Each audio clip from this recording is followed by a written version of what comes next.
छत्तीसगढ़ लोक सेवा आयोग मुख्य परीक्षा 2021 विषय सामान्य अध्ययन भाग 3 अंतर्राष्ट्रीय एवं राष्ट्रीय शैक्षणिक संस्थाएं एवं मानव विकास में उनका योगदान।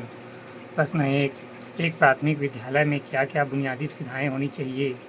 उत्तर, सर्व शिक्षा अभियान के तहत प्राथमिक विद्यालय में निम्नलिखित बुनियादी सुविधाएं होनी चाहिए। पहला, स्कूल भवन। दूसरा, अतिरिक्त शिक्षा कक्ष। तीसरा, पीने का साफ पानी। चौथा, शौचालय। पाँचवा, चार दीवारी से स्कूल सुरक्षा।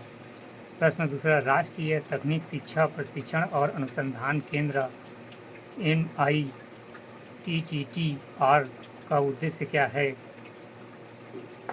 National Institute of Technology Teachers Training and Research. उत्तर, राष्ट्रीय तकनीक शिक्षा प्रशिक्षण अनुसंधान केंद्र NITTR का उद्देश्य तकनीकी शिक्षा प्रणाली से गुणवत्ता सुधार लाना, संस्थान शिक्षा और प्रशिक्षण पाठ्यक्रम विकास, निर्देशात्मक सामग्री विकास, अनुसंधान और विकास तथा विस्तार परामर्श सेवाओं सहित 5 प्रमुख गतिविधियां चलाता है। प्रश्न 3, मानव संसाधन विकास हेतु शिक्षा किस प्रकार सहायक है?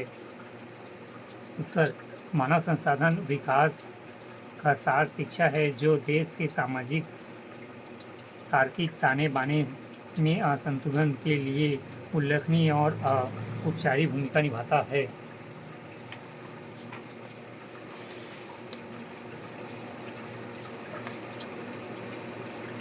दीक्षा प्लेटफॉर्म से आशय।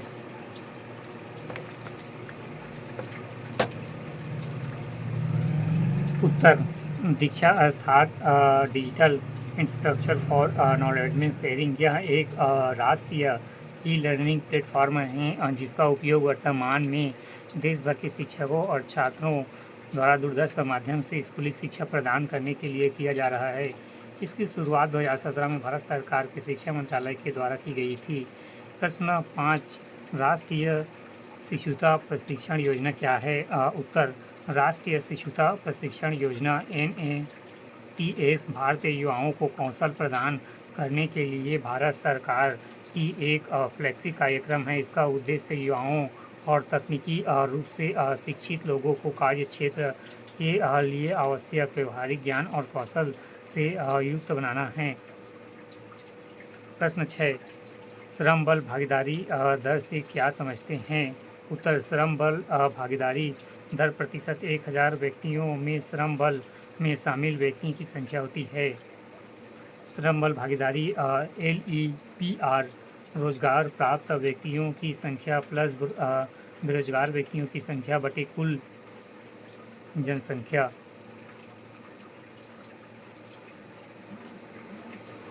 प्रश्न 7, India International Skill Centre Network का क्या उद्देश्य है? उत्तर, India International Skill Centre Network का उद्देश्य युवा भारतीय श्रम शक्ति के जनसांख्यिकीय लाभांश का लाभ उठाकर श्रम शक्ति की वैश्विक कमी को कम करना है। इसमें उम्मीदवारों की अंतर्राष्ट्रीय मानकों पर डोमेन कौशल प्रशिक्षण और पूर्व प्रस्थान अभिविन्यास प्रशिक्षण DOPT दोनों प्रदान किए जा रहे हैं।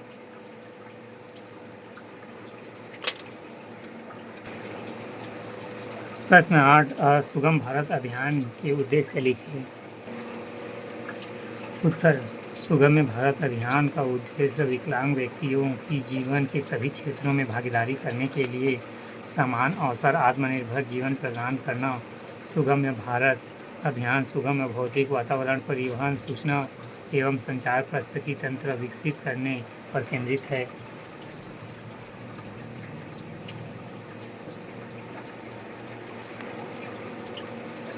खंड 2, उत्तरी की शब्द सीमा 60 अंक 4।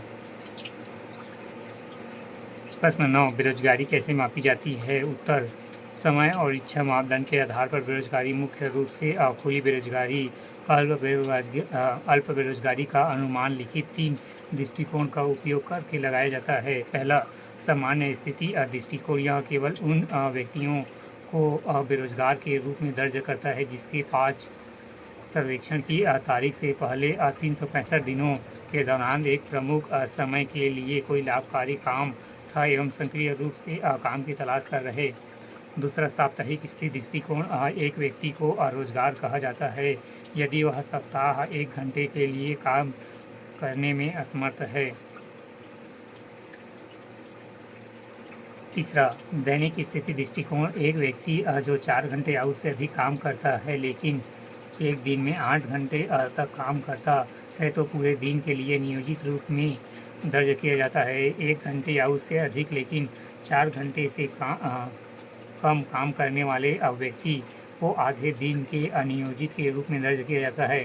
तदनुसार एक व्यक्ति जिसे दिन में 1 घंटे भी कोई लाभकारी काम नहीं होता है उसे पूरे दिन के लिए बेरोजगार के रूप में वर्णित किया जाता है।